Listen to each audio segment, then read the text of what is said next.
En 1936, l'Europe fait un nouveau pas en direction d'une future guerre mondiale.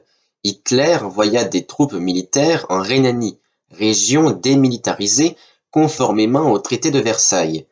C'était risqué car la France pouvait réagir, mais elle et le Royaume-Uni n'ont rien fait. L'Allemagne signe cette année-là le pacte anti-Comintern avec le Japon, visant à lutter contre les communistes.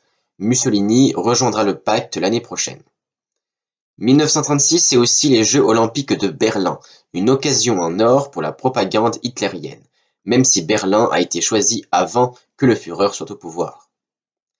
En 1936 est créé l'Empire italien en Éthiopie.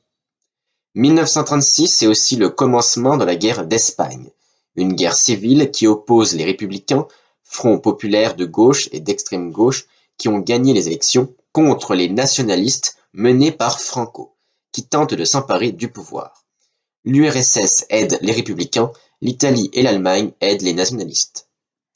Au début de la guerre, il semble difficile de croire à une victoire de Franco, mais ce sera le cas en 1939. Un front populaire n'a pas que gagné les élections espagnoles, mais aussi celles de la France. En 1936, la gauche est au pouvoir en France avec Léon Blum comme président du Conseil. La première mesure de Blum est la signature des accords de Matignon qui accordent de nouveaux avantages aux salariés, en particulier la semaine de 40 heures et les congés payés. Aux États-Unis, Franklin Delano Roosevelt est réélu pour un second mandat.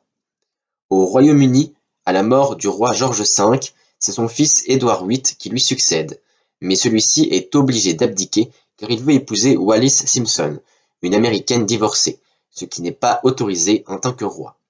George VI, son frère, hérite alors du trône. George VI, qui est le père d'Élisabeth II.